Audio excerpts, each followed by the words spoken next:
8 filgħodu ġew arrestati 10 persuni brabta mal-qtil ta' Daphne Caruana Galizia matul il-jum issoktaw l-investigazzjonijiet brabta ma' dan il-każ. Il-Pulizija, l-Forzi Armati ta' Malta u l-Forzi ta' Sigurtà komplew bl-investigazzjonijiet f'lokalitajiet differenti fosthom kif tistgħu taraw warajja fi triq il-Mull fil-Marsa. Operazzjoni kbira mill-Forzi tas-Sigurtà f'pajjiżna waslet għall-arrest ta' 10 persuni brabta mal-qtil tal-blogger Daphne Caruana Galizia fis-16 ta' Ottubru li għadda. Fost dawk arrestati hemm l-aħwa Alfred u George De Giorgio li huma s-suspettati ewlenin fil-qtil ta' Caruana Galizia. Kemm Alfred magħruf bħala il-Fulu u George magħruf bħala iċ-Ċiniż għandhom passat kriminali.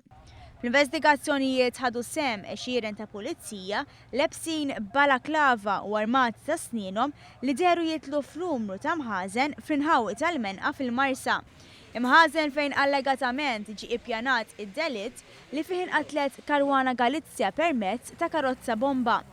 One News segwa mill-qrib parti mill-investigazzjoni li kienet għaddejja fil-Marsa fejn membri mit-taqsima tal-investigazzjonijiet kriminali deru jiġbru kull xorta ta' evidenza li mistennija issaħħaħ il-każ tagħhom kontra is-suspettati. Sorsi qrib l-investigazzjonijiet tal-Pulizija kkonfermaw ma' One News li frejd li sar fil-Mull tal-Braken fil-Marsa għatta suspettati intefgħu wiċċhom mal-art qabel ġew arrestati biż-żona tiġi ċċirkondata mill-Pulizija u s-soldati għal ħabta 8 ta' filgħodu. Fuq il-post kien hemm ukoll uffiċjali tas-servizzi segreti li bdew jassistu lill-Pulizija f'din l-operazzjoni mill-aktar delikata. Żvilupp ieħor seħħ l-ħabs ta' nofsinhar meta l-Pulizija deru jarrestaw wieħed mis-suspettati fid-delitt u għader jiġi immanezzjat u ħireġ f'karozza ta' tip BMW wara li l-Pulizija ħarġuh il barra minn maħżen fiż-żona. U l-post kien hemm ukoll it-taqsima tal-Bomb Disposal Unit li aktar x'kienet għaddejja bit-tfittxija għal xi materjal splussiv li seta' intuża fil-bomba li saret mal-vettura li kienet qed issuq Caruana Galizia. Fil-fatt magħhom ingħaqdu wkoll il-klieb mit-taqsima tal-K9 biex jassistuhom fit-tiftix. Matul l-operazzjoni One News seta' jinnota wkoll mumenti ta' tensjoni kif il-Pulizija deret iżżomm raġel li kien fuq ix-xena tal-investigazzjoni.